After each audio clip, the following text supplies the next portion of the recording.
बहुत आदत होती है हमें खुद को दूसरों से कंपेयर करने की, लेकिन काश कंपेयर करने से पहले हम दूसरों के तकलीफ को भी जान पाते। नमस्ते दोस्तों, मैं हूं आपकी साथी दीपिका और आज फिर आई हूं एक छोटी सी कहानी के साथ। ये कहानी है एक कौवे की जो एक पेड़ पर बैठकर रो रहा था। उसकी आंखों से लगातार आंसू गिर रहे थे और उसी पेड़ के नीचे बैठकर एक संत तपस्या कर रहे थे। जब कौवे की आंख में से आंसू निकला तो वो अचानक उस संत बाबा के मुंह पर जा गिरा। उन्होंने एकदम से अपनी आंखें खोली और ऊपर देखा तो कौवा रो रहा था। संत को उस पर दया आ गई और उन्होंने उससे पूछा कि तुम्हारा क्या दुख है, तुम क्यों रो रहे हो। तब कौवे ने निराश होकर कहा, मेरा जीवन बिल्कुल बेकार है, मैं ना तो किसी के काम आता हूँ, कोई मुझसे प्यार नहीं करता क्योंकि मेरी आवाज़ कड़वी है और मेरा रंग भी काला है। काले रंग के कारण सब लोग मुझे अशुभ मानते हैं और मुझसे घृणा करते हैं। इसलिए मैं अपने जीवन को समाप्त करना चाहता हूँ। काश मैं भी हंस बन पाता क्योंकि हंस का रंग सफ़ेद होता है, उसे तो सब लोग प्यार करते हैं। तो बाबा ने कहा, ठीक है, मेरे पास इतनी शक्ति है कि मैं तुम्हें हंस बना सकता हूँ। कौवे ने एकदम से जवाब दिया, तो मुझे अभी हंस बना दीजिए ताकि मैं खुश रह सकूं। संत बाबा ने कहा, नहीं, मैं तुम्हें हंस जरूर बना दूंगा, लेकिन तुम उससे पहले जाकर हंस से पूछो कि क्या वो अपनी जिंदगी में सुखी है, उसे किसी बात का दुख नहीं है। तो कौवे ने कहा, ठीक है बाबा जी, मैं संत के कहने पर उस हंस से मिलने जाता हूँ। कौवा हंस के पास गया और बोला कि तुम दुनिया के सबसे सुंदर पक्षी हो, तुम्हारा रंग सफ़ेद है, तुम्हें तो अपनी ज़िंदगी में कोई दुख नहीं होगा और क्या तुम अपनी ज़िंदगी से सेटिस्फाई हो, बिल्कुल खुश हो। तो उसी टाइम हंस ने भी रोकर जवाब दिया कि नहीं नहीं कौवे, मैं सुखी नहीं हूँ क्योंकि मेरा रंग सफ़ेद है। सफ़ेद रंग होने के कारण कई बार लोग मुझे अशुभ मानते हैं क्योंकि किसी मरने आदि पर सफ़ेद रंग के कपड़े पहने जाते हैं जिसे लोग शुभ नहीं मानते। इसलिए मैं भी अपनी ज़िंदगी से बहुत दुखी हूँ। सुंदर तो वो तोता है जिसके पास कुदरत ने बहुत सारे रंग दिए हैं, तुम उससे जाकर पूछो। कौवा उसके कहने पर तोते के पास गया और तोते को कहने लगा, तुम तो दुनिया के सबसे सुंदर और सबसे अच्छे पक्षी हो क्योंकि तुम्हारे पास हरा रंग भी है, लाल रंग भी है। तो कौवे ने रो कर कहा, नहीं, मैं सुंदर नहीं हूँ और ना ही मैं अपने जीवन से सुखी हूँ क्योंकि मैं इंसानों की आवाज़ को फिर से दोबारा रटता रहता हूँ और कुछ लोग मेरी सुंदरता से आकर्षित होकर मुझे अपने घर पिंजरे में बंद कर लेते हैं। फिर मुझे वो छोड़ते नहीं और मुझे कैद में रहना पड़ता है। इस दुनिया में सबसे सुंदर और सबसे सुखी पक्षी मोर है।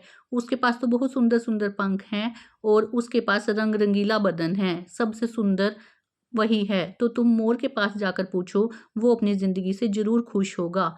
कौवा उसके कहने पर मोर के पास गया और बोला, हे मोर, तुम तो दुनिया के सबसे सुंदर पक्षी हो, तुम्हारे पास इतने सुंदर रंग हैं। क्या मुझे बताओगे कि तुम जिंदगी में अपनी जिंदगी से संतुष्ट हो? क्या तुम इस जिंदगी में खुश हो?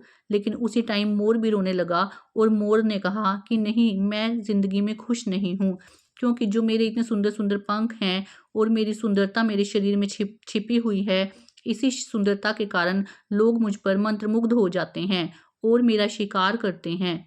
कुछ लोग तो मुझे मेरे पंखों से नोच नोच कर मेरे पंखों को ले जाते हैं और अपने घर में सजावट का सामान बनाते हैं। चिड़ियाघर वाले मेरी सुंदरता से आकर्षित होकर मुझे पकड़ कर ले जाते हैं और चिड़ियाघर में रखते हैं। इस पर कौवे को बहुत हैरानी हुई, लेकिन कौवे ने फिर से एक सवाल पूछा, चलो मोर, अगर तुम भी खुश नहीं हो तो तुम मुझे बताओ कि तुम किसे ज़िंदगी में सबसे खुशनसीब पक्षी मानते हो? कौन-सी ऐसी चिड़िया है जो सबसे खूबसूरत है और सबसे सुखी है?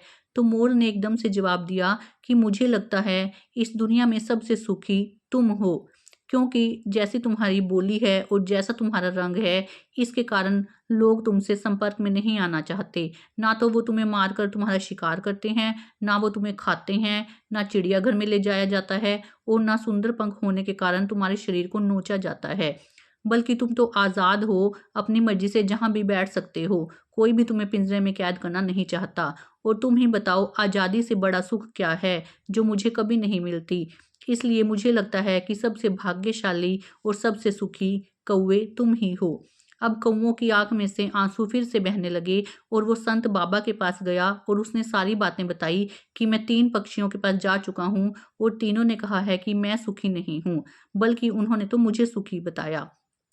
तो बाबा ने कहा, मैं तुम्हें यही बात बताना चाहता था कि तुम जिन लोगों से, जिन पक्षियों से खुद को कंपेयर कर रहे थे, वो तो तुमसे भी ज़्यादा दुखी हैं। इसलिए अपने जीवन से निराश मत हो और आसानी से खुश होकर अपना जीवन व्यतीत करो। कौवे को अब वो बात समझ में आ गई। उसने संत बाबा को प्रणाम किया और उड़ गया।